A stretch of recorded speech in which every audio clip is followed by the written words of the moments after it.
I think we're up and running now. Welcome, Sweet. everybody, to AFL Access. We've got a brand new live stream on New Year's Day to talk about the rest of the 2018 club reviews that we didn't get to in video format, and as well as what we expect to come for 2019, what we're looking forward to, and everything. I'm joined by Joel. Hey, hey. And I suppose, okay, so let's quickly go into, before we go into the club reviews, let's quickly go into like the short pre-season that we've had so far for the upcoming year. Yeah. What surprised you, and even the trade period? Has anything happened over the trade period that surprised you, or something that happened that was expected, or what's been your thoughts so far?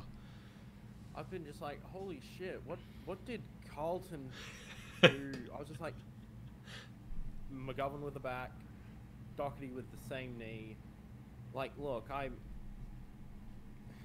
know it's like easy to go, he got that first round pick for next year, but I'm like, yeah, I do want I like to see competition. I don't want to see also really good players just go down with injury after injury. Is just a bit sickening. Yeah. Yeah, no, I think everyone's consensus with Carlton is that it's just it's the worst. Like how many ladders have they walked under over the last 24 months for them to have Doherty out for 2 years? And Doherty's going to be an interesting thing moving forward for them, which I'm sure will touch base on the 2019 reviews, or previews, I should say. McGovern with his cracked vertebrae and everything, though, that you couldn't get more worse luck from a new recruit than that, though. Yeah, but to be fair, in Adelaide I'm not saying that he was a bit injury prone, but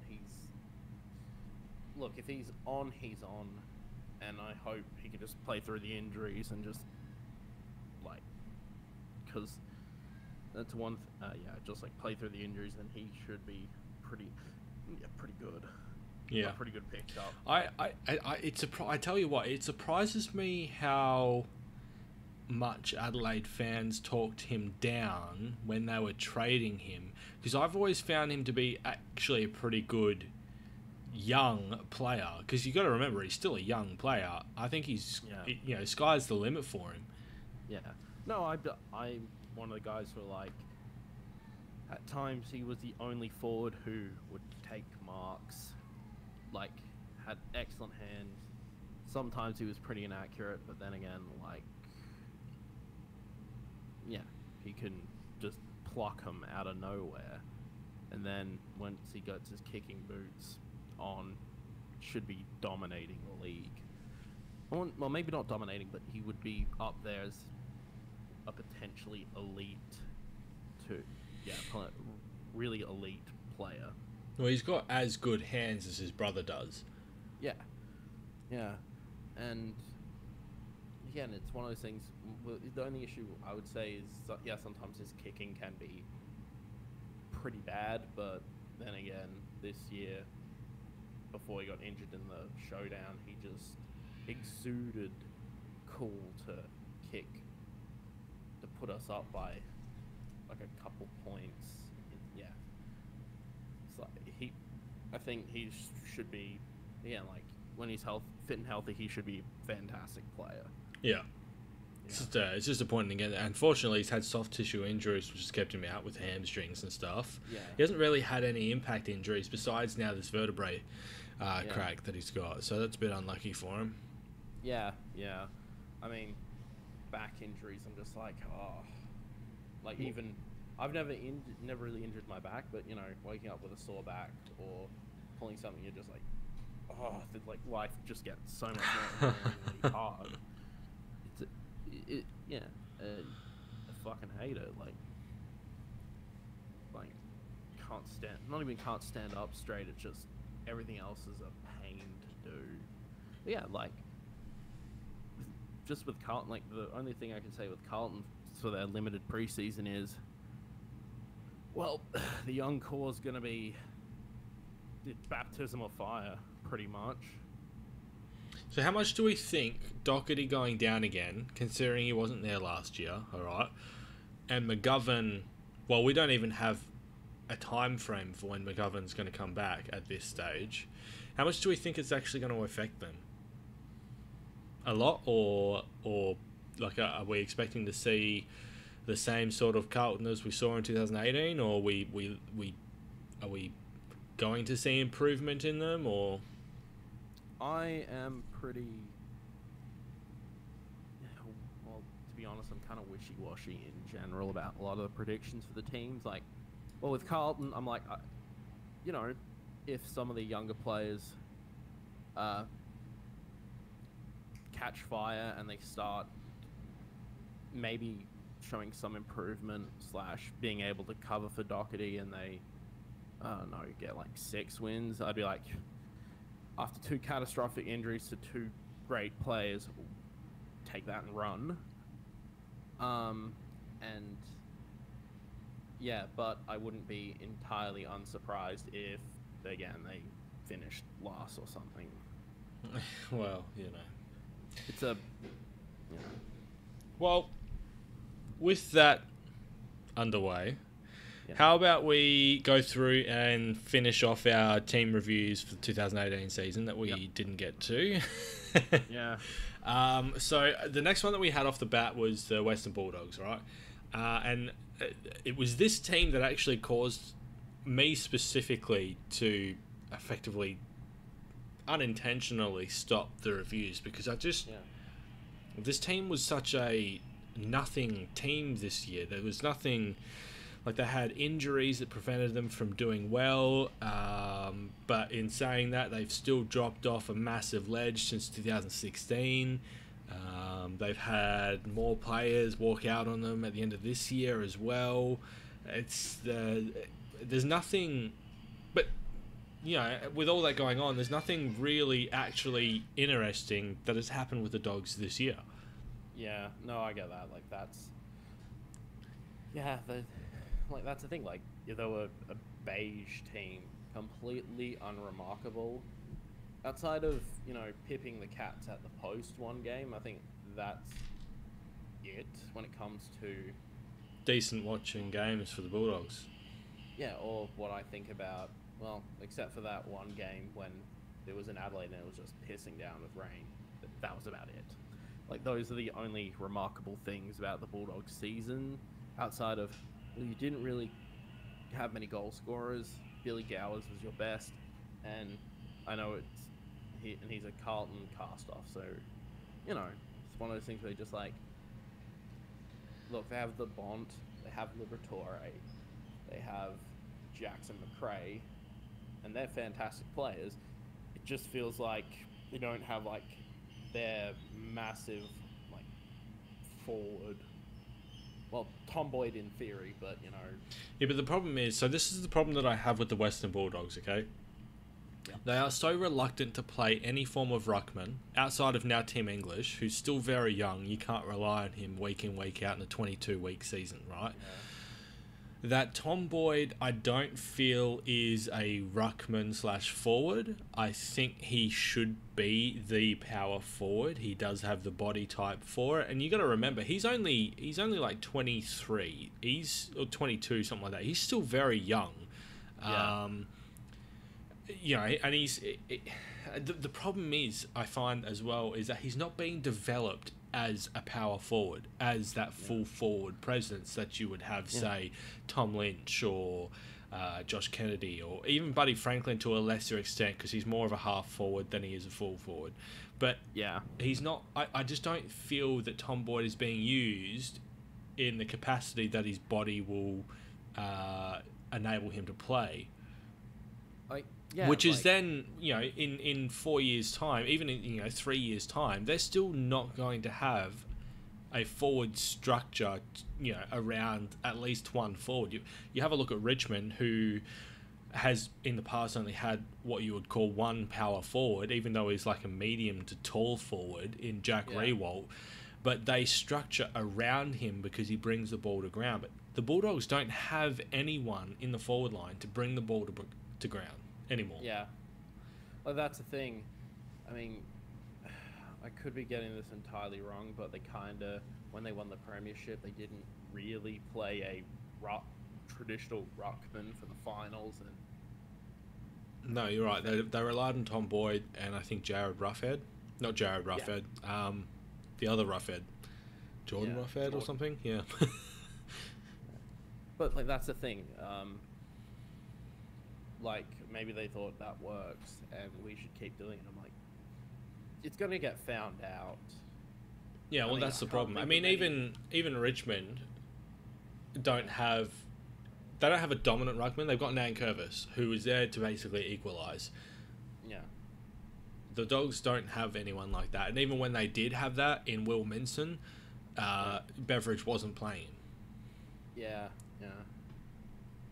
Found out who's South Australian, and I'm like, man, like, I know it's stupid, but it's just like seeing a whole, like, whenever I look up, like, footy players for whatever reason, I'm like, oh, I didn't know he was South Australian, like, fucking Heath Grundy, I think he's South Australian. I was like, what? Oh, man. Imagine having him in, like, say, well, like the 2005-6 Crows, like a big bruising defender besides Truck.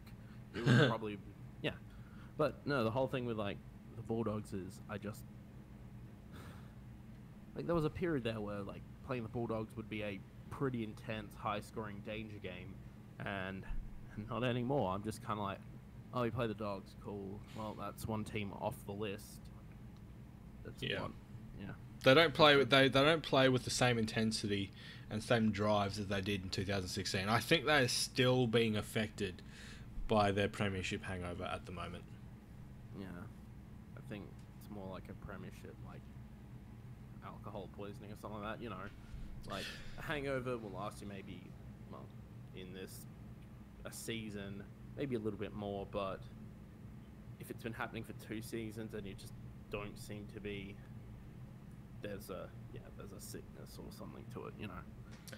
So for 2018, give a rating for the Bulldogs. 4. Yeah, I reckon a 4. 3. I reckon a 4 is about right. They weren't great. They weren't terribly bad. And even with the games that they lost and when they were playing poorly, you could probably justify that through injuries. Yeah. I think a 4 is about right for their season this year. Yeah, it was a non-factor. I mean, to be honest, yeah, like, I don't know, it's just like it seems, at least in AFL, like, it just seems to me like even if they did improve, you got so many other more interesting teams, like, that take up my space in my brain. I'm kind of like, oh yeah, the Dogs. To be fair, they've always been like that because they've been such a small club, though. Yeah, like although even the late 2010s or the late 2000s when they were made 3 prelims in a row, they were a pretty good team. You just never really thought of them in the conversation for a premiership, just because they're always under the radar. Yeah, I'm not saying like that's a bad thing. It's just I think it's more to do with the marketing team and just not having that presence within the AFL scope. Yeah.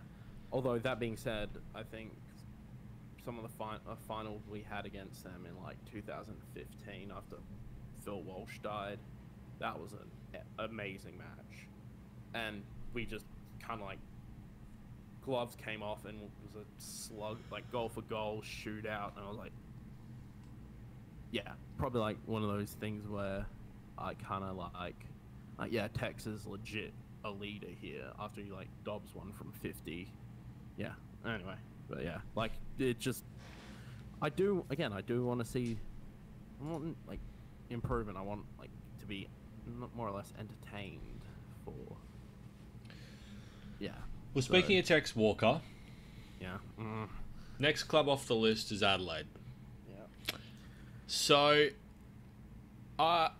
Adelaide, for so many reasons, did all the wrong things this year, right up until probably about the last 5 games of the year. They started well on field,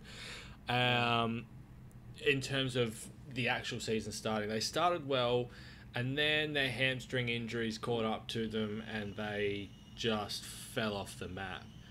And you know, you had all the off-field issues with regards to the stupid bloody camp, and that then invoked just like this huge standoffish presence against the media, and it just seemed like everything that the Crows did this year was just the worst thing that you could do to go about addressing it. Yeah, it's bad on-field. Like, I wouldn't say it was a bad on-field year. It was on field it was okay, but see, to back up for grand final and then to only get what was it, 12th position, that's a pretty poor year though. Yeah, like in reflection of where they should have been. Yeah. Also, I'm not gonna. Well, to be fair, I think I don't know if I pointed it out at some other point, but like it was a pretty we won I think 16 games in 2017 or something like that. So it's only 4 more wins, but I think the way we were playing, it was just like, this is a goddamn juggernaut, and then get Bryce Gibbs, and that's like adding, I don't know, like just adding more fuel to the fire. But yeah, just all the off-field stuff just kind of just made me want to bang my head against the wall. How do you feel about Tex this year? Well, I mean, I don't know, So following on from the grand final, right? And a lot of people attribute him to the whole power stance thing. I don't attribute that to Tex himself. I think that's a pretty poor cop-out argument. But post-season, so coming into the trade period and the whole debacle with Jake Lever going on and everything, how have you seen Tex post grand final 2017? He had his moments, with the West Coast game, I was kind of like, at the Adelaide Oval, like, oh, there he is, there's the captain. But then sometimes it can be really forgettable, I guess. But, and again, it's not, next year, especially, you had Rory, and I know this is a bit grim, but you had Rory lose his child, and then Tex and his partner lose their child. I think that's... I don't know if that's going to play on his mind, but it's really just a fucking punch to the gut. I think, what was it? Rory Sloane's, they knew that it was going to be stillborn or something, wasn't it? I think so, but yeah. But Texas was much more unpredictable. It just sort of happened. Yeah, it was like it's just one of those things that's just really deflating, kind of hits you in the gut, kind of things where, how do you actually go forward from that? It's because you'd probably suggest that Tex, even this year, is in terms of just output, he was having a down year. I thought Sloane was still pretty good when he wasn't injured. He still held that midfield together when he was there. I think the other player that had a really down year was Eddie Betts. Oh yeah, no, that's what I was gonna say. But to me, and this is just my he's in his early to mid 30s. I'm like, we got 4 or 5 really, really good seasons. We got 4 or 5 really good seasons of him, and him having a down one and maybe trying to pass the baton over to some other players. I'm like, yeah, that's... I mean, yeah. So the weird thing is, though, is he... Okay, so I understand he's in his early to mid-30s, which is normally when players these days, specifically with sports science and everything the way that it is, start to decline, right? But he didn't seem like he had lost any of his agility or speed or goal sense or anything. It just seemed as though he was not putting himself in the same positions that he was in previous years. Yeah. Well, to be fair, no, that's one thing that was a bit frustrating as a Crow supporter. You're just like, Eddie takes a mark, maybe 30 out on a slight angle, then he'll try and pass it off. Like, no, just kick it. I also think it has something to do with maybe him not positioning himself because the forward structure this year for the Crows was different because of the injuries that were running through the team, right? You had Fogarty running through there, Tex was in and out for a bit with injuries. Yeah. So, the forward line was definitely a different setup and different structure, and I don't think Eddie quite adjusted to that as well as he may have wanted to. Yeah. No, that's kind of the... Yeah, okay. So, let's give a rating to Adelaide. What did you rate their season? Keeping in mind, they've come off the back of a grand final thrashing, let's be honest. Yep. How would we rate their season this year? 5. I'd probably go for a 4 myself. Yeah. I think it was a pretty poor year, considering. Yeah. That being said, like... There are things that they've still got a really good core group, and I would expect them to come up and play finals again this year. It's just one of those years. They've had an off year. They've had a lot of things go wrong for them. Hopefully they fix it up this year, and they launch again. Yeah. Moving on, Essendon. Well, I think I can kind of lump them and North in the same kind of thing. They were both pretty good. They're both good teams. It's just 13 wins gets you into the finals, and like Essendon, for the most part, without Danaher. Well, Danaher's like a massive piece missing, but he's a massive piece missing. But I think it's just Danaher's a massive piece, but to be fair, they were playing much better when he was out of the team. Yeah. Well, yeah. It gave them a lot more flexibility in the forward line. And they actually brought in some smaller forwards and created a bit more chaos like what Richmond do. And it worked out really well for them because they've got a fast team. Yeah. I mean, now they got Dylan Shield, so the rich keep getting richer. So the thing is then, with the Bombers, okay, they bring Danaher back in because you have to. He's such a quality tall. He's such a quality young play. You can't not bring Joe Danaher back into this team, right? Yeah. But the thing is, though, do they bring in a more traditional style forward line of talls and smalls, or do they just have Danaher as the sole tall and have a fleet of smalls around him? And basically tell him, you don't need to clunk every mark, just don't be beaten by your opponent. Much like what Jack Riewoldt is. Yeah. Don't know. Like Fantasia and a couple other blokes. Maybe Orazio. Yes.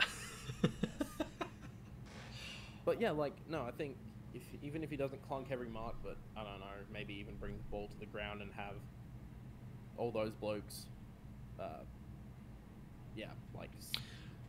See, the problem I have with Danaher, okay, is that at times, not all the time, because he is a good team player, but at times, he does not play great team football.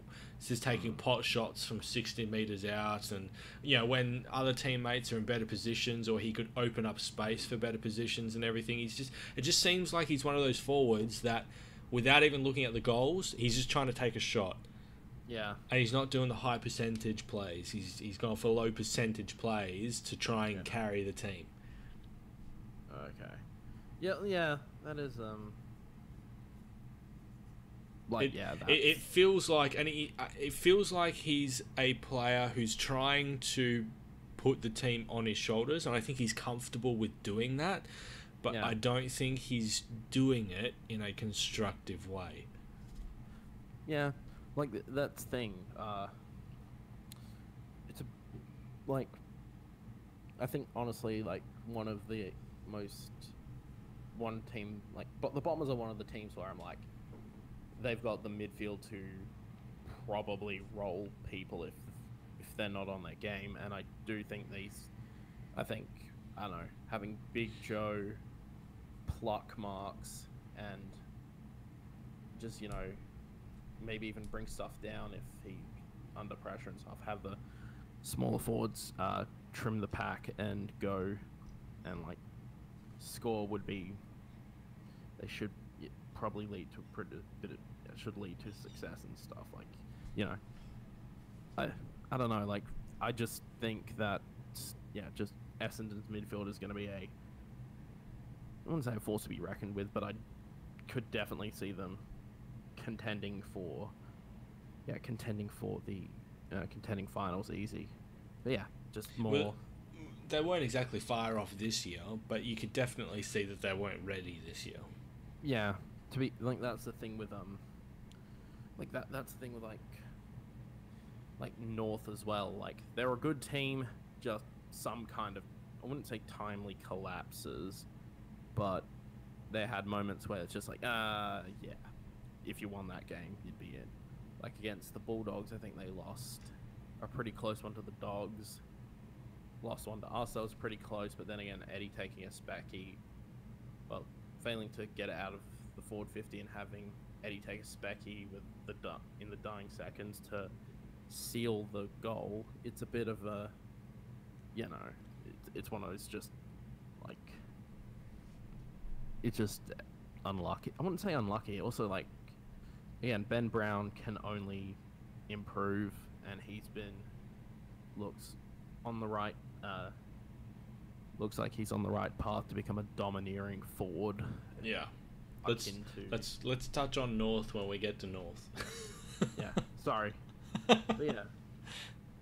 Like essentially just the Bombers, like again, 13 wins get you in, and even then with Geelong obliterating Fremantle, that gave them a nice buffer pretty much. So yeah. What would you give a rating for Essendon this year then? 6. Like they did make the finals last year, but I think in 2017. But I think the bar that year for entry into the finals wasn't as high as this year. I reckon I give them a 5. It's a pass mark. It's not anything like they didn't do anything better than what was expected. They didn't do anything worse than expected. It's a pass mark for me.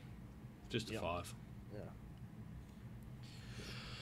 All right, so moving along, your favourite team, Port Adelaide. Oh, well, there is an old saying, karma is a bitch. But, when you have a whole bunch of your fans going, the Crows are having a September holiday, I'm like, oh, yeah, I don't know, like, just a spectacular implosion of... Yeah, so, to give a bit of context for those that are not aware, Port Adelaide started the season, 11-4 or something? Yeah. Almost guaranteed a finals position, right? All they have to do from there is win. So after 15 games, there's only 7 more games to go. They need only win 2, 3 games at most just to secure a spot in the finals, right? And they don't. They win only 2 games out of 7. They win 1 game. And they don't make it. 10. No, 12 and 10 was it? Okay. Yeah. One of the last 7 games. That is an implosion, if anything else. It was like they got completely ahead of themselves. Were like, yep, we've made finals. Let's just turn into cruise control, and just did not get out of it. Yeah. I mean... You can't even blame injuries or anything like that, because their team was relatively healthy for the year. Oh, yeah. And they're good players. Well, maybe not Chad Wingard. He played well in the second showdown, but Robbie Gray was on fire. Travis Boak was still pretty bloody good. So, it's not like people underperforming. It's just Charlie Dixon going down hurt them, but I think by then you could see the writing on the wall that they just weren't going to make finals by the time that he went down. Yeah. Because he only missed, the last 3 games of the year or something?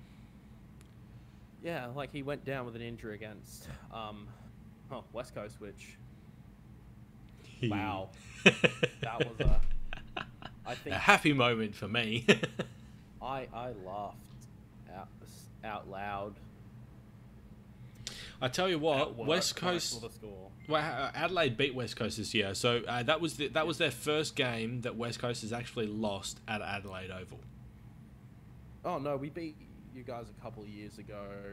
Like, I Or remember then it they was- then they haven't lost against Port Adelaide at Adelaide Oval. yeah, yeah, like Which is a damning statistic against Port. yeah. That's the thing. Port again, like kind of like wasting Robbie Gray's prime.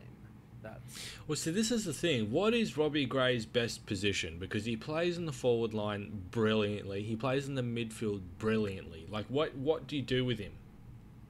midfield forward, I guess. I don't know. Like, but that's the thing. It's just like you get these amazing performances and like Because I don't think you can 12 play. goals I think he and Wingard take each other's positions in their respective lines, right? So if Robbie Gray is playing forward, Wingard's not playing forward. He's in the midfield, and vice versa. yeah, like yeah, the Mind you, Wingard's not even there anymore, so it doesn't even matter. yeah, but that's the thing with Which But again is a damning. That's a like okay, Wingard not being there anymore. yeah, Can we talk about how big that is, considering when he was drafted, he was telling teams like GWS, don't draft me because in a year's time I'm going to ask for a trade back to Port, right? yeah, He was never ever playing for a team other than Port Adelaide, and he's now sought to leave. yeah. How damning is that on Port Adelaide, though? Yeah, it's to be fair. Like I feel like for the Crows, it's this Crow support. It's like throwing stones in a glass house. So you know, like to be fair, he hasn't been super good. Like hasn't been elite in a couple of years. So I, maybe to be just, fair, like, I think with regards to that, okay, so when the last time that he was considered elite, he was a permanent forward who he barely played in the midfield, right? Yeah. He was always in the forward line. And since that move, I don't think he's actually suited to play in the midfield. I think he plays his best football in the forward line. He always will. He's still... He can pinch hit in the midfield. Yeah. And just, go for very short bursts. But Port Adelaide tried to change him into a midfielder, and I don't think he's that kind of player. He has the class to be that player, but he doesn't want to be that kind of player, I don't feel. Yeah. Like, that's the... Like, the... It's just, like, whenever like, he had a good game in the second showdown, but generally, I haven't heard much about... his season in 2018. Although, that being said, I think Port... Well, you got Chad Wingard going to Hawthorn, and then they get Ryan Burton, which is pretty bloody good. Yeah, that's a very, very good trade for them. Yeah, I mean, it's all like for me, it's all about whether or not Wingard produces in Hawthorn, which I don't see him not. Well, how many recruits do Hawthorn get, like realistically, that they actually seek out to get or anything that don't Pan out. Yeah. Yeah, they've. I mean, you can even look at Jaeger O'Meara, who was their riskiest, target. Yeah. And within 2 years, you could arguably say that he is back on the trajectory that he was before he injured his knee in the first place. Yeah. But I think just I'm pretty I think just Hawthorn's, just they've got a really good system in place. So I don't, outside of crippling injuries, I don't see Wingard being too bad and being bad in Hawthorn. I mean, well, I'll get to see first start because we play them in the first round. So, yeah. So, All right, Port Adelaide. Yeah. What do we rank their season? It's a bit tricky for you because you've got Adelaide goggles on. Yeah. But try and take your Adelaide goggles off and Yeah. give a rating for them. I would say 4 because they completely collapsed down the stretch. Yeah, see, I'm a bit along those lines. I think a 4 or 5. They should have been, like, really on the trajectory that they were on. They should have been a top 4 team. Yeah. North Melbourne. North, kind of like, again, North I found to be a lot like, Essendon in the sense that they were pretty good. It's just, had some opportunities that they didn't take and kind of, yeah. Honestly, like, if you're going to ask me, like, 12 months ago how North would go in the 2018 season, I honestly thought they would be down the bottom again because they let a whole bunch of their good players go. Mm-hmm. Well, all their better experienced players, like... Well, so they lost Del Santo, Boomer Harvey, Ferrito, and who was the last one? Well, they traded Sam Gibson to us, and Lockie Hansen. They delisted Lockie Hansen, which I was like, look, I all for youth movements, but don't get rid of all your like experienced players. That's a bit counterintuitive, but they again, like, on the cusp of finals, had Ben Brown have a really good season, and Jared Waite having a fantastic, I tell you what, season for a really limited amount of time. Jared Waite, Yeah, is probably the most underrated forward of the last 10 years. And the reason that he's that is because he never plays games. yeah. But you take Jared Waite out of that team and North turn to shit. Where as soon as he comes back into the team, I don't know, he just does some magical things every single game. I know last year he completely lit us up down in Tasmania. Wow. Which was one of the, yeah. 60-0. Yeah, I still wake up in cold sweats sometimes thinking about that game. But he's gone now. He's retired. So Yeah, he's retired. does Mason Wood actually remain injury free to play the foil to Ben Brown? Because Ben Brown, without Mason Wood in that team, he's going to get double teamed every single week, and he's not going to win. He's just not going to be the forward that he needs to be with two players playing on him every week.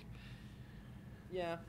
Well, they'll need someone to step up, so why not? Mason Wood's been pretty decent in the last couple seasons. Well, see, Mason Wood's good, but he's just injured all the time. So do they have anyone else in their team that can take Mason Wood's place if he happens to go down with injury again?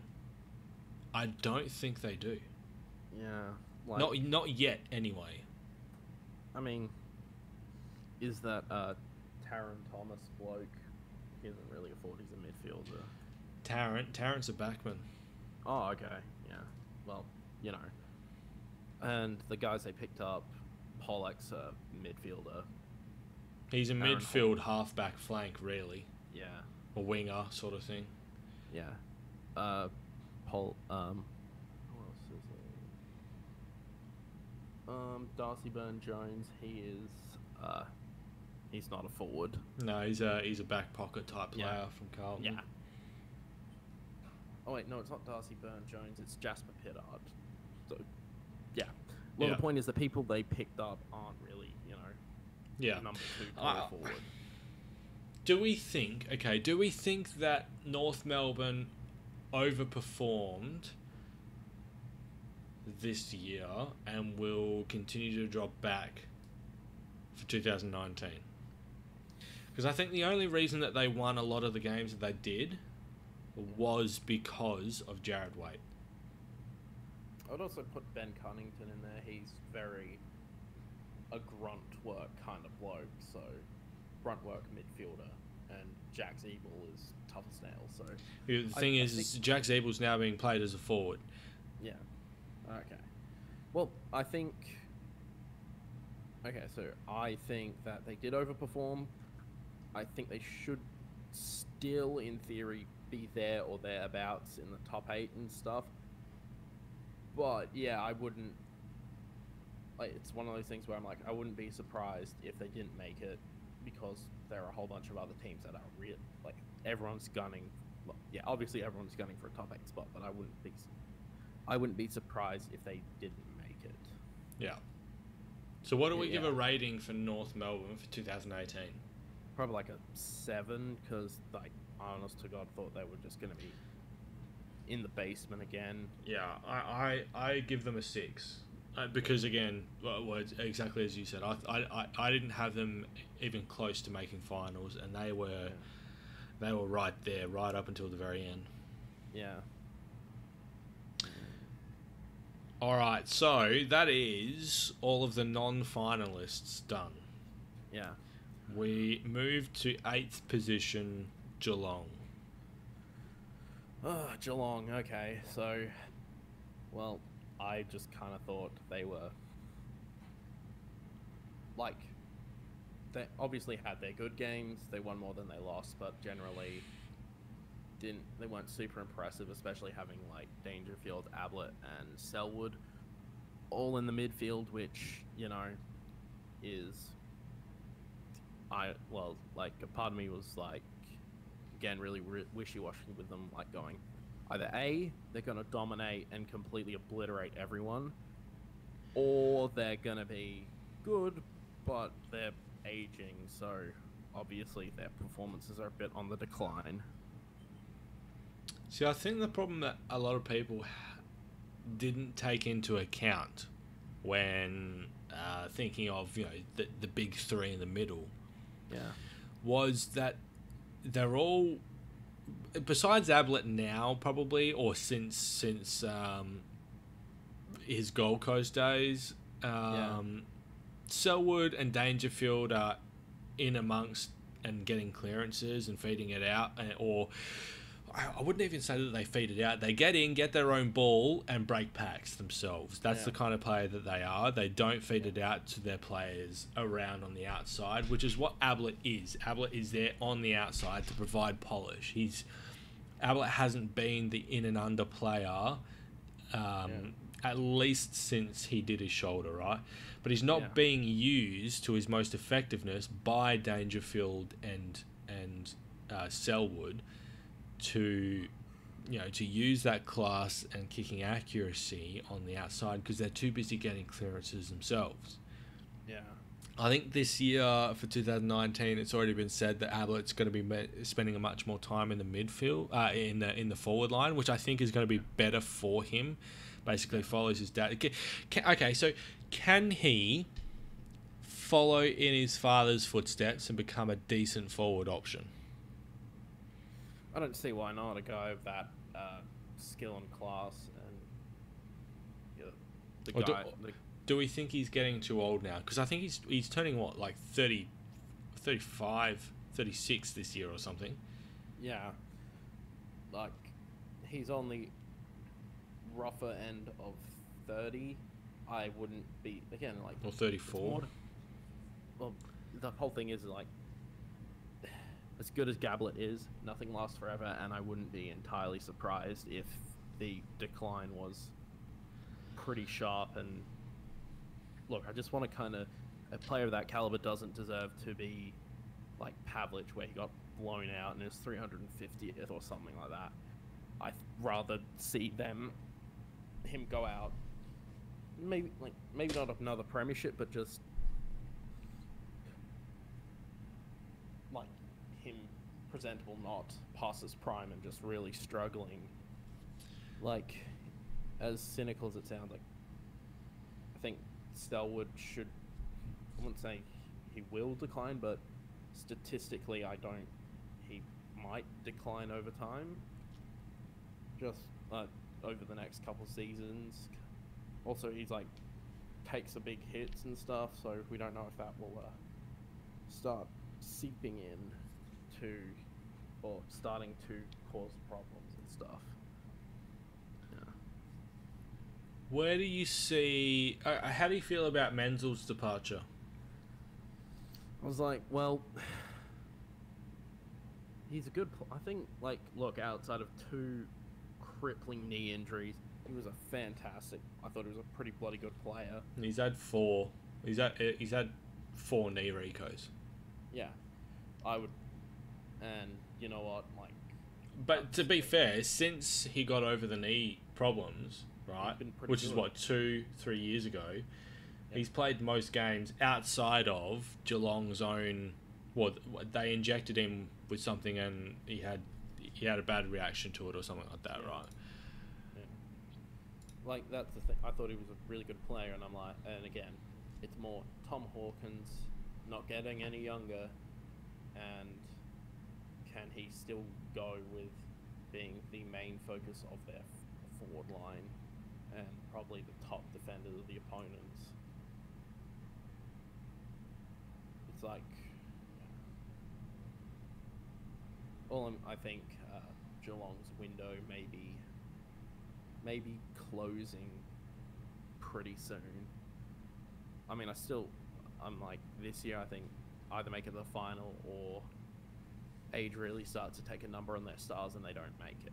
So. Well, you've got so you got Tom Hawkins. He's getting older. He's had back injuries and everything. He definitely doesn't look like he's moving as much as what he used to when he was younger. You've got Harry Taylor, who I reckon should have retired at the end of last year, let alone at the end of this year. You've got obviously Selwood's getting on in age, but he's still got a few years left in him. Just depends on how much his body holds up from the way that he's played over the last decade. Gabler is, I don't know, he's a tricky one. I just don't know how much he'll decline, if he'll decline, because I still think he's playing very, very good football, but we're just judging him on what his best football was, 5 years ago. Yeah. But you put him up against other midfielders, right? He's still, I reckon, at the very, very least, a top 20 midfielder in the competition. Oh yeah, just like right. I would still even argue he's pushing top 10 midfielder in the competition at the age of 33, 34. That says a lot about him. Yeah. But yeah, that's just I'm just more like it's pretty much just like most of the really good stars are aging. Like Tim Kelly's fantastic, but he said he wants to go. Yeah, back he's gone next year. Yeah. So I just think I'm not saying get rid of them, but should be time to start thinking about your next generation. Although that being said, they're pretty good at picking players. So I mean, getting really good young players. So well, see, it's interesting you say that because I don't think since I couldn't name a draftee outside of Tim Kelly, right, that they could say that they've had absolute success with. Yeah. I mean, most of the team that they've brought in since Brad Scott took over, Brad Scott or Chris? Yeah. One of the two. Yeah. Since Scott took over, the only players that you could hang his hat on and say, yep, definite success, have been brought in through trade or free agency. What about Cam Guthrie? Yeah. He and Duncan are very interesting cases. Yeah. Really, because I think they are capable of playing very elite football as midfielders, but they're not playing the position that they could dominate in because of players like Selwood and Dangerfield playing there. Yeah, like that's the thing when I think about all the draft. Like I heard Charlie Con from last year's draft was like pretty hype. Well, got a bit of hype surrounding him, and yeah, he's a midfielder, so he's going to be waiting a while until Gablett, Selwood, or Dangerfield leave or something. And also they got, who is it? Luke, guy from the Bulldogs, Luke Dalhouse. And I'm like,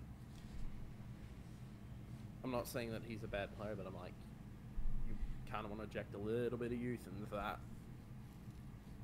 Just because if they do, again, your older players start to drop off. Yeah, they don't seem to be setting themselves up for when the passing of the baton happens. Yeah. It feels like Geelong could potentially do a St Kilda at the end of 2010, 2011 and just completely drop off the map here. Yeah. Although that being said, for me, it's like, that being said, yes, that's a possibility, but I also could see them still be in and around finals contention. Not sure if they could compete with the younger and more hungry teams, but we'll have to see. Yes, okay, so do we see them just constantly sitting around the bottom of the top 8 and never actually competing? I mean, a little bit, yeah, but I could also see them. I just don't feel like Geelong can win a premiership in the next 5 years. I wouldn't. I don't see that either, but, I wouldn't be unsurprised if they pulled a deep finals run from out of nowhere anyway. It's more of it's just one of those things where they have too much talent that it just doesn't surprise me. Like, it's just like, yeah. They're a really difficult team to just kind of place, really, aren't they? Because they've got the big names there, but the big names haven't gelled yet. And until they do, I suppose, we just don't know. They're a really tricky team. Kind of like, well, I guess the next team we're looking at is... Well, okay, but quickly before we move on to them, let's give a rating for Geelong. 5. Also, I reckon a 5 as well. Also, the finals game they played, I was just like, they kind of self-imploded there a bit. Yeah, they got thrashed. And doesn't help that they had just some idiotic lapses where you're just like, I'm sure this is a professional football team, but here they are letting this shit happen. Let's talk about the Buddy Swans. Yeah, Swans, same kind of thing. Although I think that Callum Mills going down for the season hurts a lot. Yeah. It's pretty much for Sydney and Geelong are pretty much the same. I'm also surprised at McVeigh going around for another year. Yeah, bloody hell! He's I still think he's a good player. Yeah. But he's not in their future plans, and I reckon they should have moved him on. At the very least, if they're keeping him on, at the very least, I don't think he should be playing games unless he's needed to because of injury. They should be playing the kids before they play McVeigh. Yeah. I mean, I would say, though, it's the same kind of thing for, Sydney and Geelong, I feel are a bit the same with a couple differences. I think Sydney have definitely set up better for the future, compared to Geelong. Exactly. Callum Mills, again, that hurt. But for me, it's just they're I was watching the elimination final against GWS, and I was like, really, that's all they're going to do? They're just going to try and get it to Buddy. I'm not saying that's a bad strategy. I'm just saying. See, the problem is they had no forward structure this year because you had Sam Reid go down. You had Naismith in the ruck go down, which then put Sinclair as a more permanent ruck. So Buddy had no tall support. Yeah. I mean, in theory, it was just and when he's getting when he's just getting absolutely two-on-one by the defenders or being outplayed by a key key position defender, yeah, he it kind of just looked like everything fell apart. And I just watched the game and I watched Dan Hanbury and I was like, "Wait, he's playing terribly." I was honest to God surprised, and I'm like, so this is the bloke St Kilda really want to throw, I guess, money at to get. See, I think the thing with Hanbury is, okay, he's been playing injured, I reckon, for the last 2 years, and he's not let himself recover his body, and instead has chosen to put his hand up and play when he could have had a couple of weeks off and just rest, right? Yeah. I think with St Kilda, he has the luxury of being able to get his body right, because when you realistically think about St Kilda, they're not in premiership contention. They might be in finals contention, but Sydney were in premiership contention, right? That's where they thought they were, and rightly so. They were They only just missed out on the top 4 spot in the last game of the season, right? Yeah. So Hanbury probably felt he had to play the games that he played, injured or not, because he's probably a better option than some of their younger players. Yeah. I don't think that's the case in St Kilda. I think he can actually get himself right, and I think we'll see a much better Hanbury for it. Yeah. Like that's just like watching him fumble the ball a lot, just kicks that were ineffective. I was like, oh dear. But yeah, like Sydney is pretty much, again, like I could see them dropping off, but I could also see them in the finals. Hell, if like Buddy has more support, I could see them making top 4. I'd be surprised if Sydney missed finals for 2019. Yeah. But they are like, again, it always feels like to me that like I would be saying, the Swans, their window's closing, and like stayed open for quite some time. Like, I actually think that they're okay. So I think for the past 2 years, their window hasn't been open, but they've still been competing. I don't think they have a window this year, but they'll still be in the top 8. And I reckon 2020, they'll be competing for another premiership, despite never leaving the top 8. Yeah. I mean, can you actually tell me another team that's done that outside of Hawthorn?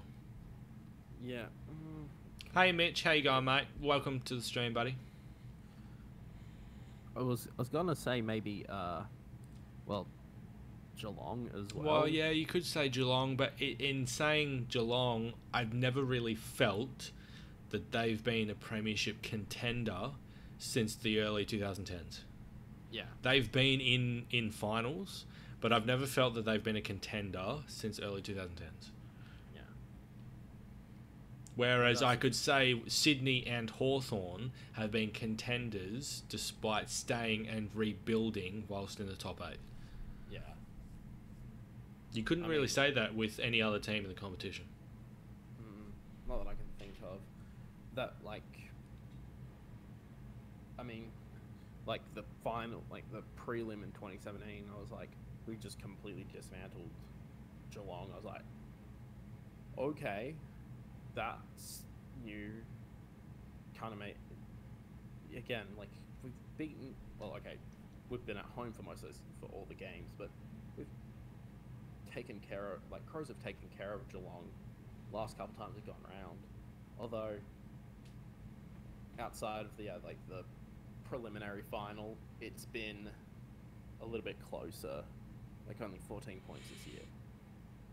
Yeah. So, I think that, like they should be there or thereabouts, but,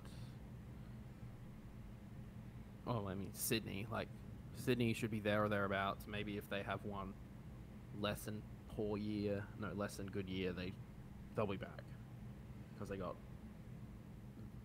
think they've built their teams really well, especially the drafting and stuff. Yeah, they've drafted pretty bloody well. Yeah, I'd agree with Mitch there. Sydney is super interesting.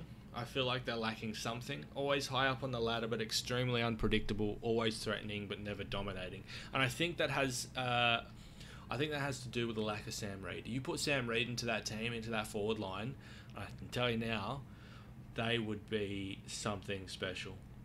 Yeah. Although that being, yeah. I genuinely, yeah. And I'm only thinking about this for 5 seconds, to be fair, but I think what their team is missing is a structured forward line. Yeah. Yeah, and maybe some support for Buddy because he can't. Well, that's what I mean when I say structured forward line. Yeah. Yeah. And Sam Reid provides that support in spades. Yeah. It should be. Yeah, again, they should be there or thereabouts, pretty much. So what do we give a rating for Sydney this year? 5. Also, they lost a whole bunch of home games, like early on. Yeah. Yeah, that was. It was a bit. In fact, I think the first game that they won at home at the SCG was against West Coast. Yeah, like that's the thing. I was like, they lost to Port, Crows, Gold Coast, North. I was like, shit. Huh. I would give the Swans this year personally about a 6. Yeah. Bit above a pass mark, but that's about it really. Yeah. So we go into 6th position, GWS. Well, they've been really good, I think, except for the only thing that really hurt them was like those were injuries and just they were good, but they weren't phenomenal. Yeah, I think injuries decimated them, particularly early on. Yeah. And they picked up the pace in the back half of the year. Yeah. Yeah. Like, all I can think of is, who is it? I think it was Tom Scully breaking his ankle against Collingwood. I was just like gagging because it was just mangled. But yeah, that's that was more. I think GWS still going to be very good. Most of their players delivered, although they're losing parts like. They're losing more and more players now. Like, yeah, over the last couple of years, they've lost quite a lot of high, like A-grade quality players. Yeah, but they still. I'm not saying they kind of found ways to still be. Yeah, they've still found ways to win though. And even then, I guess whoever's the draft guy has been pretty. Yeah, like their drafting has been pretty bloody good. Like, I mean, yeah, like they've been drafting pretty well. I mean, Josh Kelly's staying, so that's always a positive. Phil Davis. Well, we don't know Josh Kelly's staying. Next year is the last year on his contract, and he could be going back to Melbourne. Yeah. To be fair, it seems like that Josh Kelly signed a 2-year contract to try and get a premiership at the Giants before moving back home, and now that hasn't panned out, he might be coming back home anyway without that premiership. Yeah. Mind you, 2019 could throw anything. John O'Patton could come back and from he's just had an injury, riddled career, unfortunately. Yeah. Jeremy Cameron is an interesting player. Before he takes someone's head off. He had the most dominating first year of for a forward in a long time, right? He kicked close to 80 goals or something in his first year. Yeah. Right? And then I think he was found out. Over the years, he's been found out because he likes to play over the back, much like Josh Jenkins does from Adelaide. But I don't think he plays it as well as what Jenkins does anymore, because a lot of teams has found him out, and he doesn't have that forward depth in his team to cover the way that he plays. Yeah. Although I do think he's a pretty tough in the marking contest. He's a great footy player, but I've never thought that he leads at the ball enough. Yeah. Like, too fair, Jenkins has that issue too, where I'm just like, come on, get in there. You're a pretty big dude. You should be able to pluck this. But, whatever. Their midfield speaks for itself. They have so much midfield depth, it's not even funny. Even if you take Shield out of that team, they've still got Cornelio, who happens to be coming out of contract this year as well, and could potentially come back to WA. You've got Josh Kelly, who comes out of contract. End of 2019 trade period for them is going to be very, very interesting if these guys are still not contracted, and then it leaves them as in a couple of years' time. So it's end of 2019. Where does this team where has this team been left? Yeah, I mean, I don't know. Like it's that's the thing. Like they've been really good at still like plucking talent from just plucking talent from out of nowhere. But they're also just I think it's just more an issue that if they're not staying with Kana, they're kind of screwed. Although that being said, I think I more feel that they have the ability to, if they draft wisely. Look, if they have the ability to draft wisely and maintain their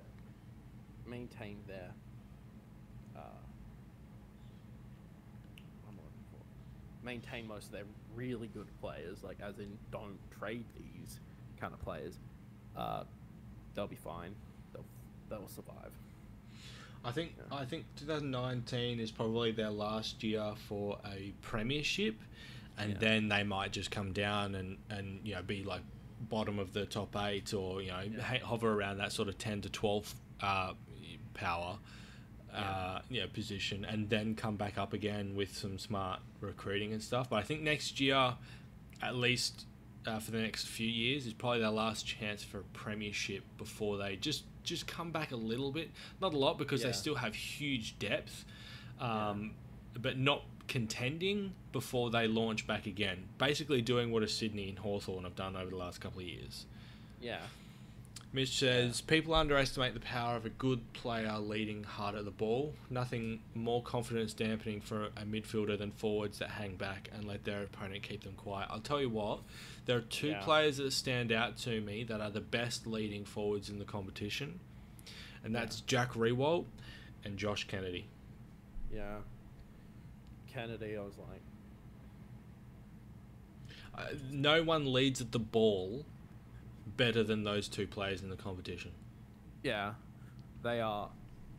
The only thing that I put Kennedy, and it's not necessarily a Kennedy thing, above Jack Riewoldt in terms of being able to lead at the ball carrier, but it's the way that West Coast set up their forward structure, in that Darling will lead, or someone will lead up as a dummy, and then circle out of the space to create a big empty void for Josh Kennedy to then lead into. And it deceptively makes Josh Kennedy seem like he's the best lead up forward in the game, but it's a team thing that allows him to do that.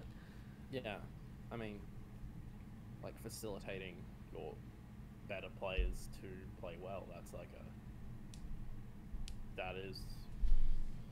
you hope, as opposed to you'll be fine. So how do we rate GWS? Because we'll get to West Coast soon. Yeah.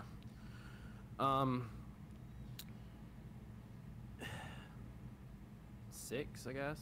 I think a step down from last year, but it's still they were fine. Yeah, I think a 5 or a 6 is about right. They probably underperformed compared to expectations, but they were decimated by injuries. Yeah. And so probably actually performed better than what they should have, given the amount of injuries that they had. I think a 5 to 6 is a pretty good mark for them. Yeah. And then... moving on to 5th position, Hawthorn. Hawthorn. I'm not gonna lie here.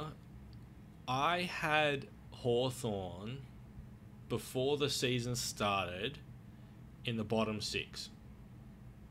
Oh yeah, I was just like after last year, after 2017. I like, thought they were going cool. to take another step back before relaunching.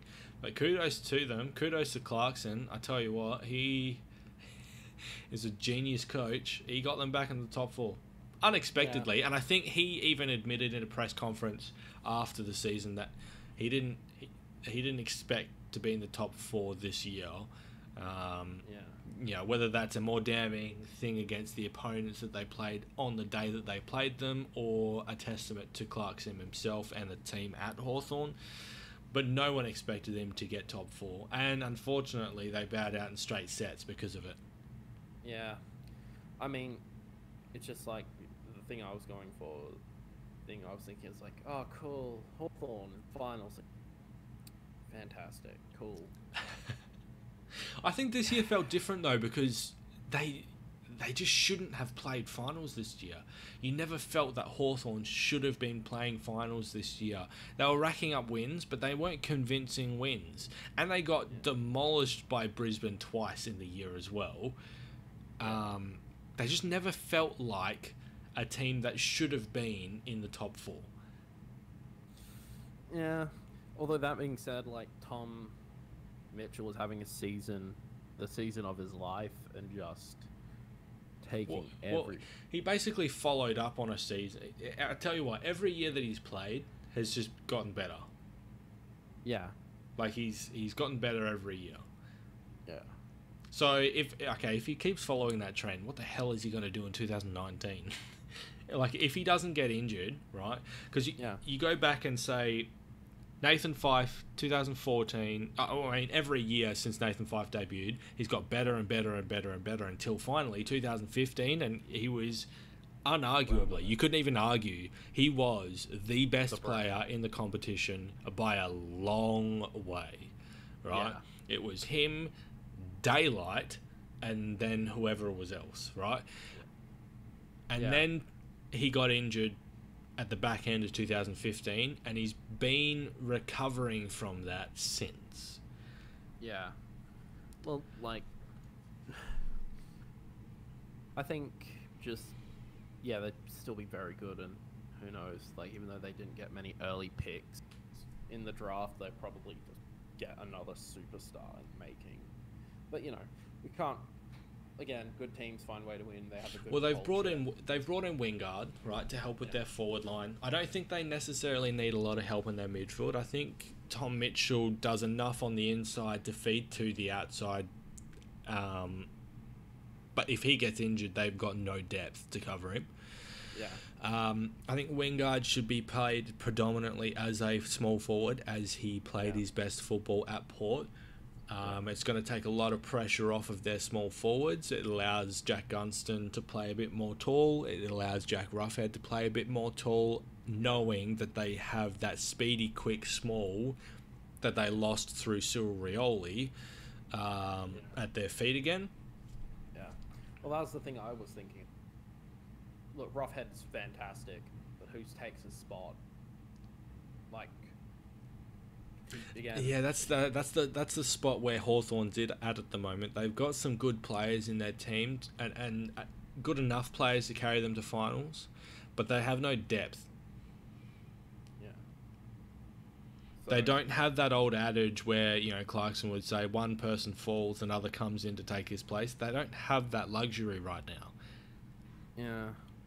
They have to have a healthy team to make finals. If they don't have a healthy team, they don't make finals. Yeah. With that being said, like, I wouldn't, again, I'd still put them in top 8 next year. I wouldn't, again, not entirely, I wouldn't even be surprised with that. I think if they're healthy, they make top 8. If they're not, they don't.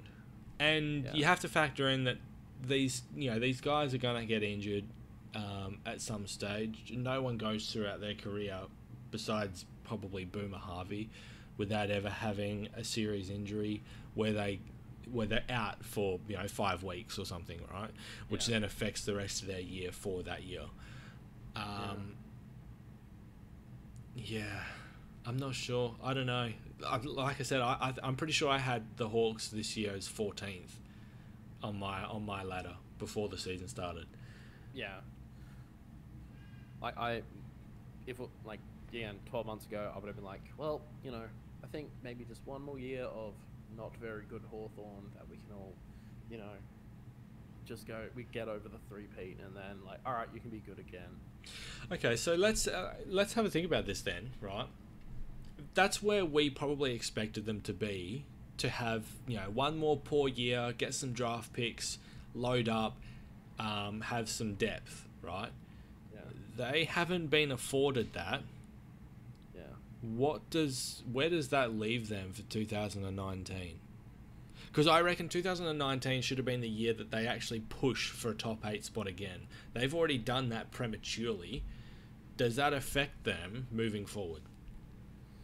Not really. I think they'll be there or thereabouts. Again, there or thereabouts. Wouldn't surprise me if, outside of them going to being completely awful, I don't see them. I think they make, like you said, if they're healthy, top 8 pretty easy. If they lose some key players at key times, maybe 10 to 12, maybe 9 to 12. Again, outside of catastrophic injuries and the team just falling off of a cliff, I don't see them not being threats to the top 8 and maybe even top 4. Alright, so putting all of that together, what do we rate Hawthorn's season this year then? I personally would probably give them a 7. 7 to 8, considering the expectations coming into the year.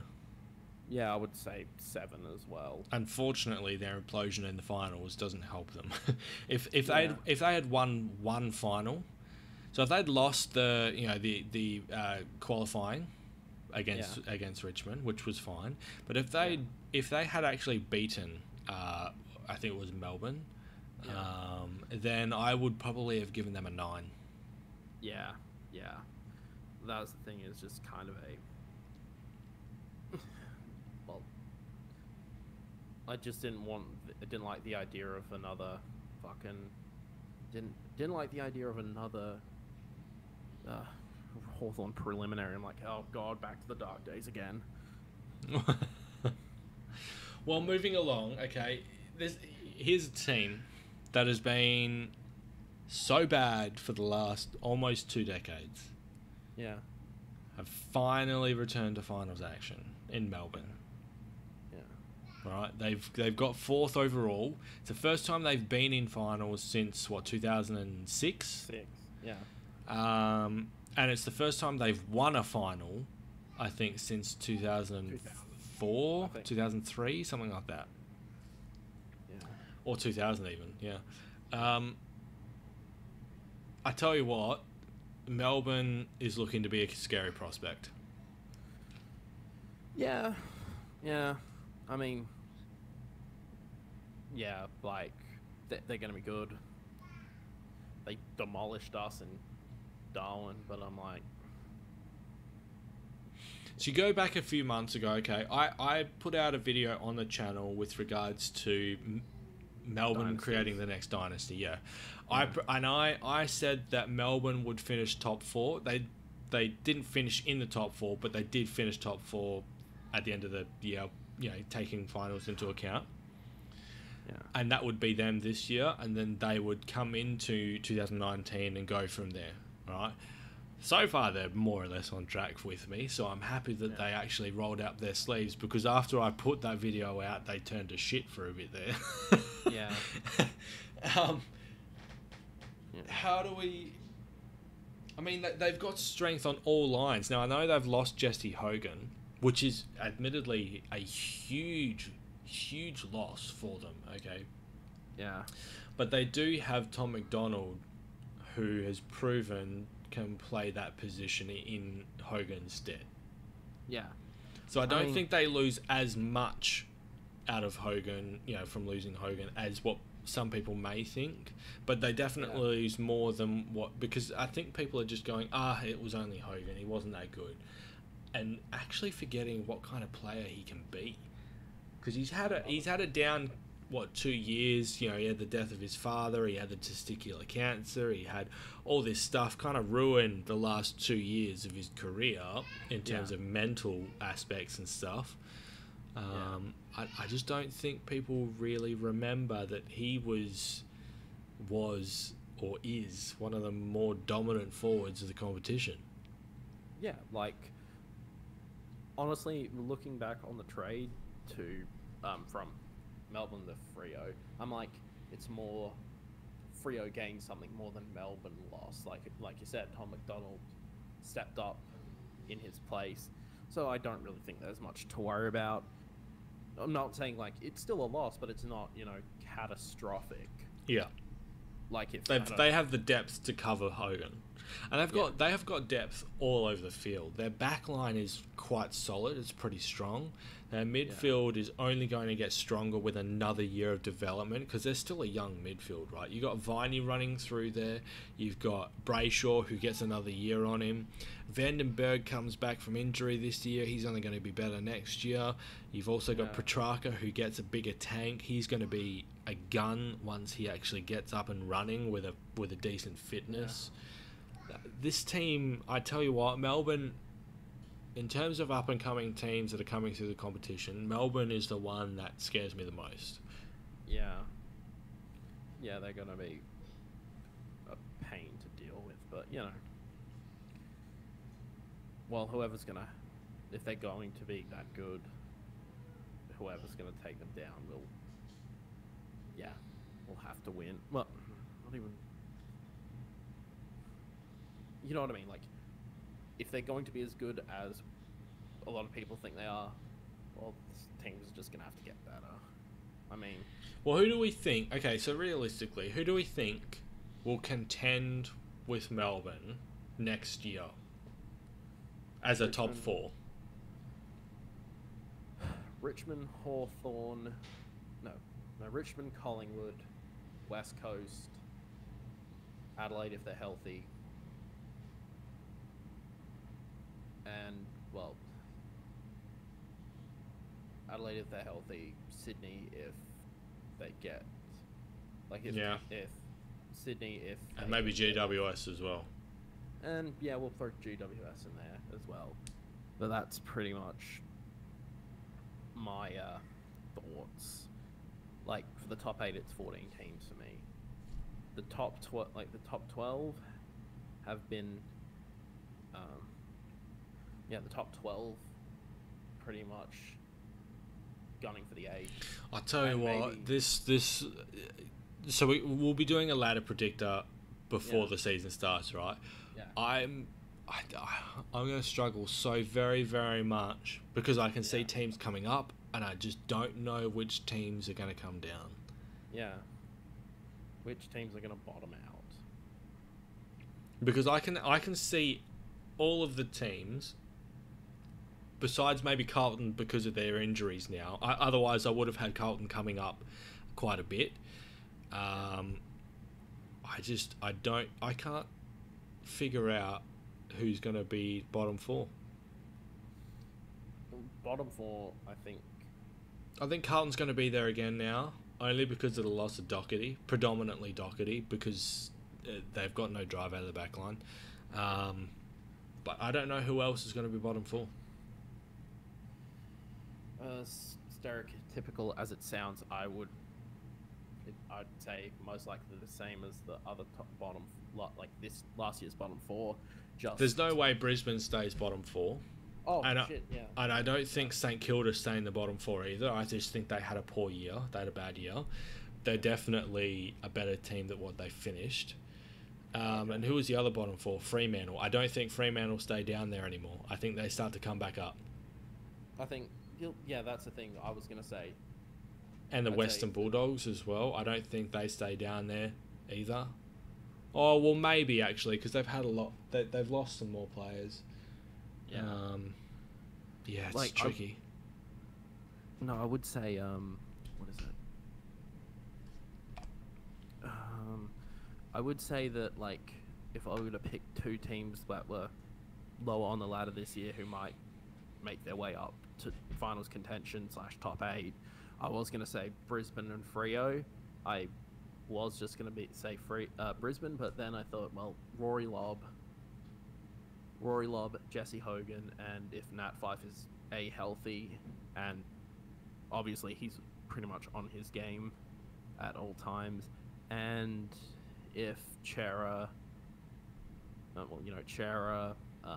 Brayshaw, and those guys are just like take off like a rocket, I could definitely see them being exceptionally dangerous. So what do we rate Melbourne as a season this year? 8. I'd go with an 8 or a 9. Yep. I definitely expected them to finish where they finished. Yeah. Their bow out against West Coast in the prelim, their performance in the prelim wasn't ideal, and probably brings them back as terms of a rating. I would have liked to have seen them perform a bit better on the big stage, but considering it's the first time that they've been in that position, I don't take too much away from them. Yeah. Last year's 2017's Premier, Richmond, dominated all year, dominated the first final that they played, the qualifying final against Hawthorn. I wouldn't even say they dominated Hawthorn actually, but they were definitely in clear control of the match for most of the game, right? Yeah. They never looked like losing. Hawks looked like they were hanging on for most of the game, which is strange to say that. Yeah. Right up until Richmond blow them out in the last quarter, in the last 10 minutes of the quarter, really. And then they just get demolished by Collingwood in the prelim. Where have I heard that before? Team dominates all years and just kind of shits it in a big game. Having Vietnam flashbacks?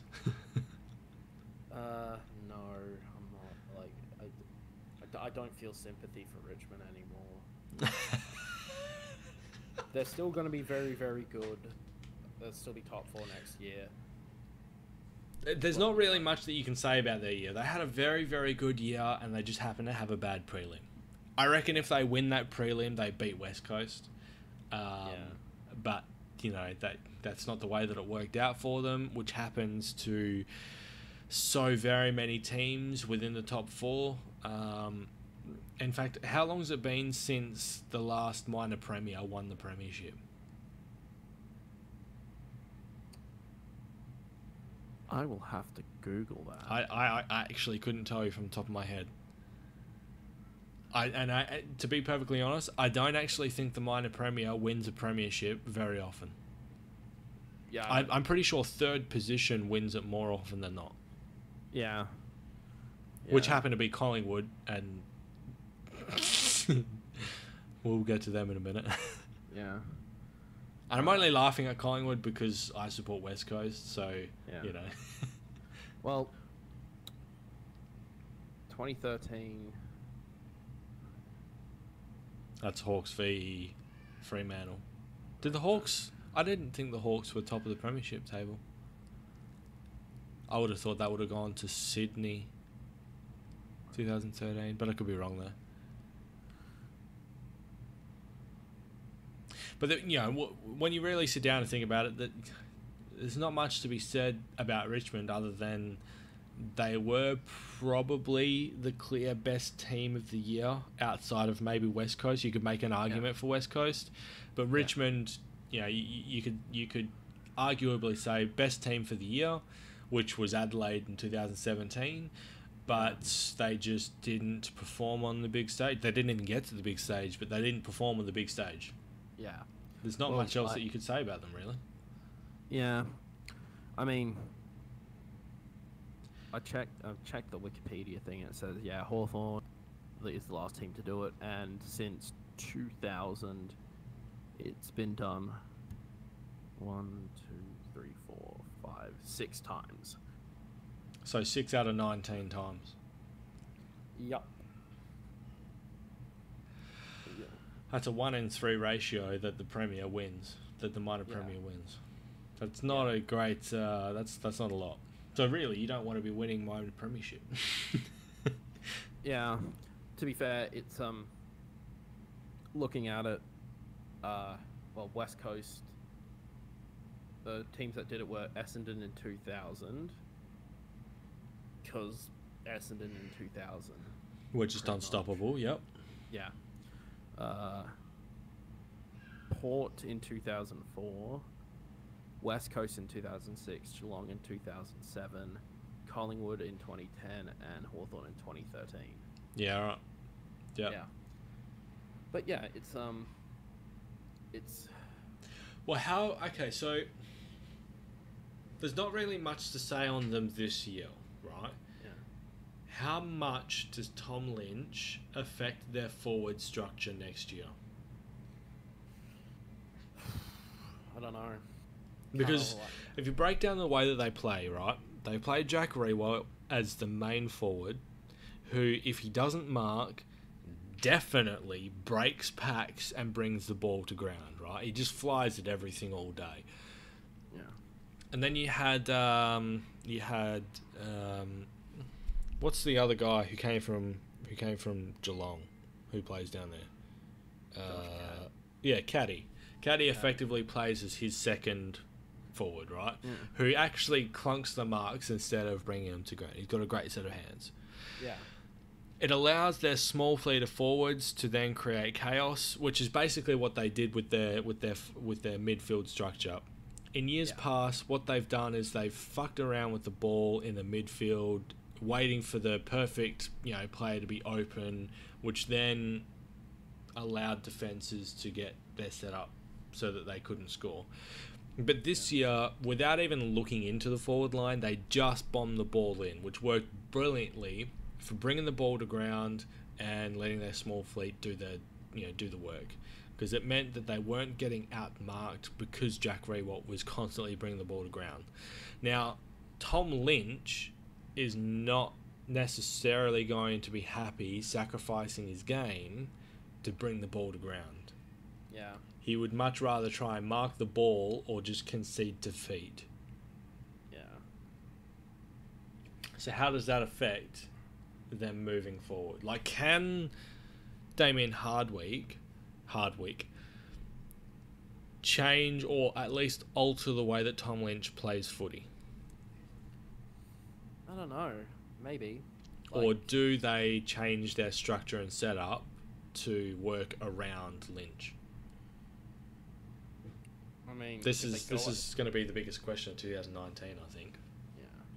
Well, I mean, if they're going out and getting him, I think they would have something in place to accommodate, but Well, most teams do, though. Most teams get their big acquisition, specifically up forward and everything, and then generally for the first year, or at least for the first 6 months of the season, there's teething issues.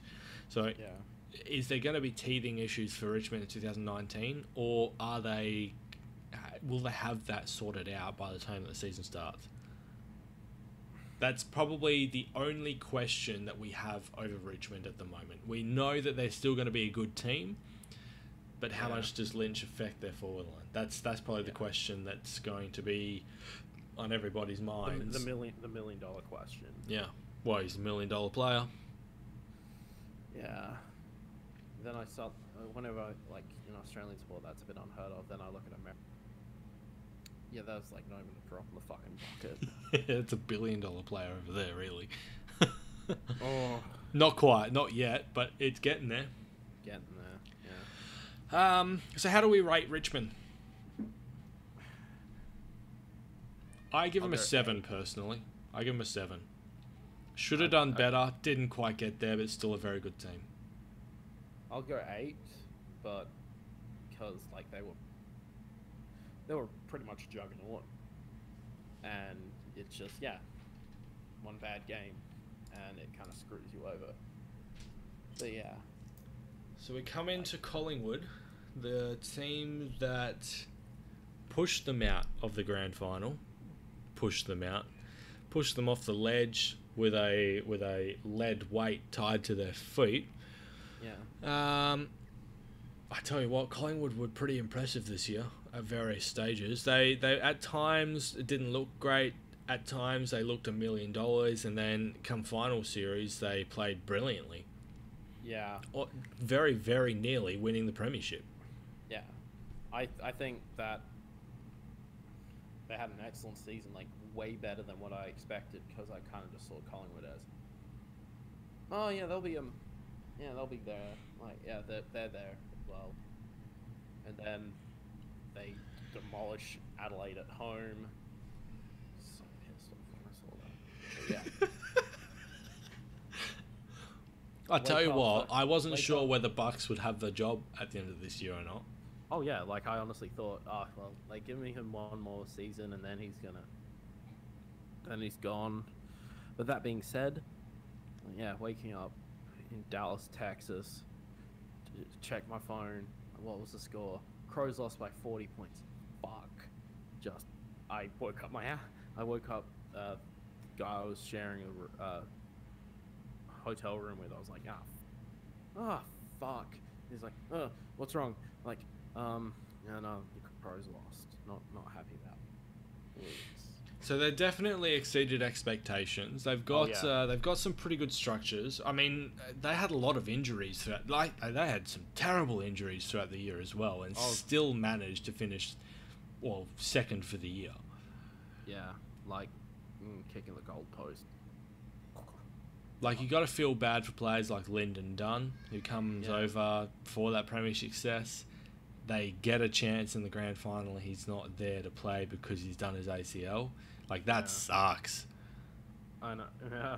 And we'll get to another one of those soon. But yeah, with that, Collingwood defied all expectation, played amazing.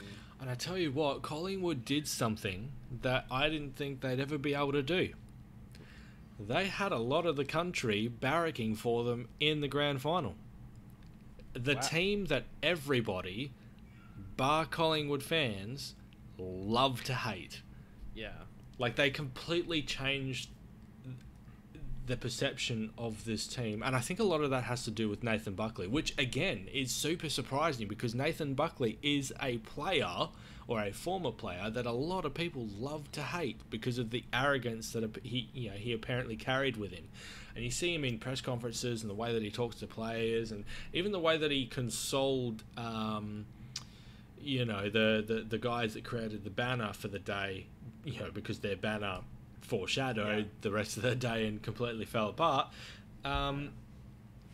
It's just this perception about Collingwood now is completely different to what it was, say, when they last won their premiership in 2010. Yeah. Well, yeah, like, I think just they got it together. They got some really good acquisitions. They're elite players. Maybe not Pendlebury all that much, but, a lot of their elite players went to another level. So, yeah, that kind of contributes. Like, and even like Nathan Buckley, I used to watch a lot of AFL 360, and he would have him on the coaches' night, and he would seem like just a nice, maybe a bit serious, but he's just like, I wouldn't even say cool, but He's a very level-headed bloke. Serious. Like, also when you have Mark Robinson asking questions, like really prodding you with a stick to the point where I'm like, just punch him. He fucking deserves it. He never lost his cool in any of those particular interviews with Mark Robinson, and you can definitely see that Bucks is not a person that particularly likes Mark Robinson. I don't think many people do. And rightly so, because he's a fucking idiot. Yeah. Gives the people in the media a bad name, let's be honest. Yeah.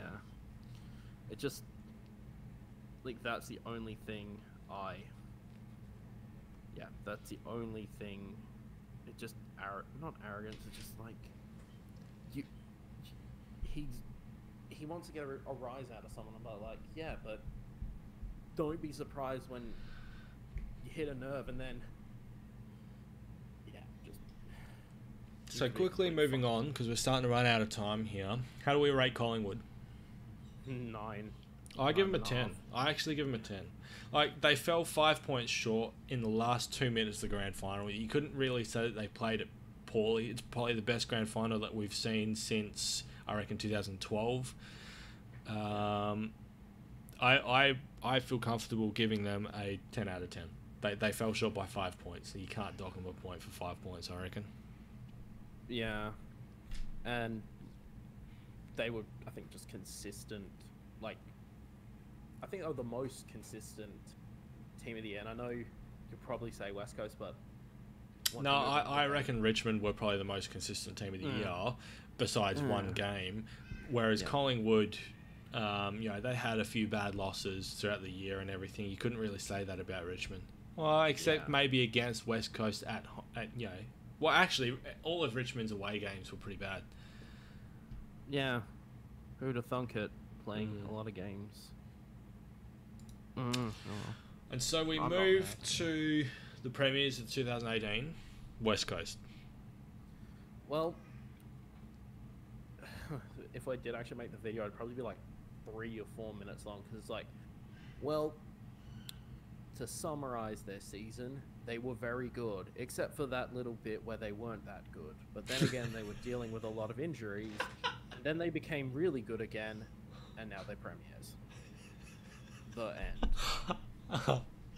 That's a really funny take on it. It's not a bad point though. Like they get 10 in a row from the first 11 games. They then lose the following 3, and then they fix up their issues in the back end of the year. But they had a lot of you had Nick Nat going down. Oh yeah, that was like you had Brad Shepherd going down in the elimination final, which sucks. Yeah. And of course you've got Andrew Gaff, but you can't. It's hard to feel bad for Andrew Gaff. Yeah. Because he did it to himself. The only thing that you can feel bad for him is that you know that it's an act that he very clearly is remorseful for. But you couldn't say that you feel bad for him missing out on premierships, yes, because it's his own stupid fault, really. Yeah, yeah. I mean, yeah, that was. That's all I can really say. It's just like, again, like the win again, they lost a couple straight. One against Adelaide where they were up by a bit, but I'd imagine if Kennedy was playing and clunking marks, we would have gone absolutely full log. Well, see, that's the thing. The string of games that they lost 3 in a row, they didn't have their 2 power forwards. Yeah. So I was like, we're playing I wouldn't say weakened. We're playing a weakened team, but not still very dangerous. Like, it took Tex, Duday, and just to click, and then we ran over the top of you, and that's really it. That was about it. We thoroughly outplayed for 3 quarters, except for maybe, 2.5 quarters. The last quarter and a half, we just kind of ran over the top of you a bit. And that was really it. Yeah. Although that being okay, so I know this is a bit of not bit left field, but have you seen the Simpsons episode where Bart and Lisa gets what? Snowed in at school, Yes. There's a snowstorm, yeah, and they have to watch that really old movie. I think got it here. It says the Christmas that almost wasn't, but then was, and I was like, yeah, that's pretty much West Coast season for me. I was just like, yeah, it was looking shaking there for a bit, but then it was fine in the end. Well, that's fair, and considering I don't think anyone seriously had them as a bottom 4. I mean, it's quite tricky because I'm a supporter of West Coast. I suppose I've got a bit, rose-tinted glasses for them. But the loss of Pritis and Mitchell was never as big to the team as what the media was portraying it to be. Yeah. Because both of them never played big roles within the team, even in 2017. Yeah. See, I was kind of just like... I was like... I think they'll be fine. It's not I don't know. It's not like you lost all your really good players at once. Yeah. It's not, and it wasn't like the quality of the players. Now I know Pritis and Mitchell have been absolute champions, but Yeah. they were at the very back end of their career. So it wasn't like that they were losing Ben Cousins and Chris Judd in 2007. That Yeah. wasn't going to be this implosion on the team like happened in 2007. Ironically, a decade before, these two champions and Brownlow medalists left a decade later. Yeah. Again, like I don't see, like this year was just kind of like, well, they're dealing with injury. They went on a bit of a slide, but then they got back in the saddle and then just kept going. I honestly, like at the start of the year or halfway through the year, I would have been like, yeah, Richmond would make the grand final and then kind of take your pick of one of the other top 4 teams to win. No, to challenge them. So who do we... Yeah. Okay, so where do we see them next year? I see them there, again, there or thereabouts. I'd say top 4 outside of, again, catastrophic injuries or, I don't know, maybe they take their foot off the pedal a bit. But, I still see them being... from all reports, right, and obviously I follow this team a bit closer than what most people would, all reports suggest that they've come back in better shape than what they did coming into the year. Willie Rioli's lost more weight. Jeremy McGovern's come back in the best shape he's ever been. From all reports, I mean, you've got Andrew Gaff's run the best 2 to 3K time trial that he's ever done, which is surprising considering he's the club's best runner. From all reports, the team has come back in better shape than what they were for 2018. Yeah. Which goes against, say, any premiership hangover mold or anything that you would then give them. Yeah. Like, again, maybe they are a little bit affected, like as in they're still very good, but they're not, unstoppable. But, that's just the nature of the beast, really. So what do we give them a rating? Yeah, I'd say like 9, 10. I think it's a pretty unanimous 10, 9, whatever it is, Yeah. All right, well, that's the season reviews done. We've only got a very, very short amount of time to touch on 2019.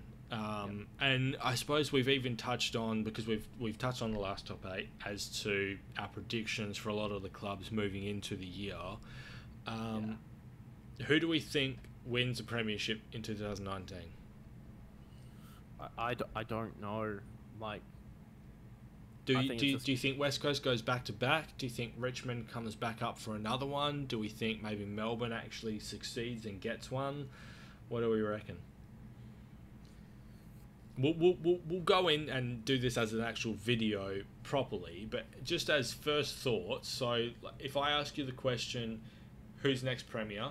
Who's the first team that pops into your head? Adelaide, but that's because I'm a fan. But I'd still no. For me, it's like if we're healthy and we get going, we could be easy premier contenders. Yeah. I wouldn't necessarily disagree with that either with Adelaide. I said at the start of the year with Adelaide preview that Adelaide would be in the grand final again pending injuries, and unfortunately they were decimated by injuries, particularly earlier on. Oh yeah. And well, as much as I kind of hate to say it, I'd also probably say Richmond. I think this is, I wouldn't put it past them winning again. Getting another one, again, yeah. Again, outside of Dustin Martin's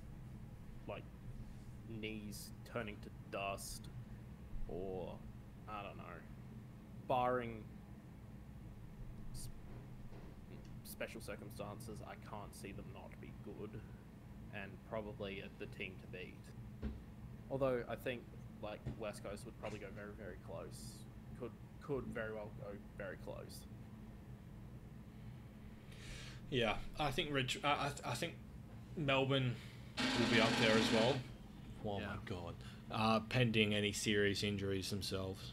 Otherwise, I think outside of those three, I think they'll be the top three, pending any injuries or anything.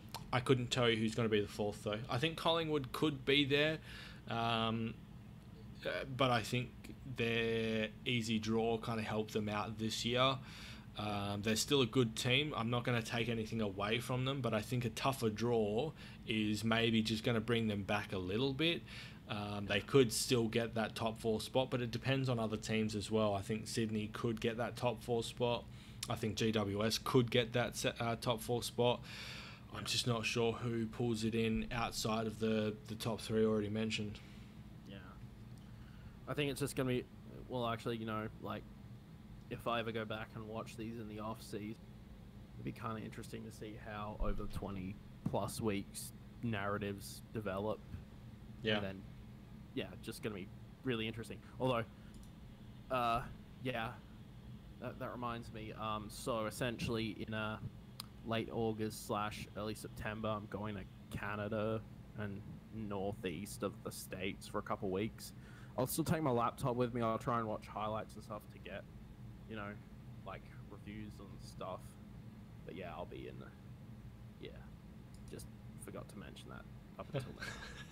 That's fine. Whoops. So for those that are still watching, and for those that are going to be watching this a bit later, we will be doing the 2019 club previews before the season starts. It is something that we'll be finishing off. We're actually in the process of writing those scripts and everything now, as opposed to on a week-to-week basis like we were for the reviews. We will be having weekly content come out, so it's a video for myself and a video for Joel. So there's 2 videos a week on the AFL that will be coming out from now until at the very least the end of the season. And we will be starting up some fantasy leagues and everything, and Joel will be the one to take, that on board. As that's his project. I'm not touching that. I'll see how my actual talent assessment skills are. And lastly, before we head off, we are looking for any video content creators that do want to have a think about coming on board. We still do have that open before the season starts, as well as anyone that wants to do any writing form of content, or even just helping us look after our Facebook page. We do have positions open and available across all of our social media and content creating space. So if you do think you might be interested in jumping on board and helping us out in any aspect, then do let us know, whether it be on the comments below, on the Facebook page. There are messaging options everywhere across the channel. Yeah, also we'll probably do streams like after every round. Or try to, yeah, definitely. We're going to be definitely trying to do weekly streams of the round, as a podcast type thing. How do we see the round? How did the games go? So on and so forth at the end of every round. That's definitely something we're going to be trying our very best to do. Yeah, like, also just love talking about football. Like, it's going to be good. It's going to be a good season. Until someone goes down with an injury, and then to the pit of misery with me. Anyway, guys, if you haven't done so already and you did like this, please do leave a thumbs up on the stream or video, depending on how you're watching this. Make sure you do subscribe and ring the bell for notifications for when we do release new content on a weekly basis as well. And we will see you in the future. Alrighty, guys, we'll see you. Well, I have to think of a video to write, but yeah, I'll get one out within the next week or so. Alright, you want to sign us out, Joel? Alright, so this has been your AFL Access. See you guys. Bye.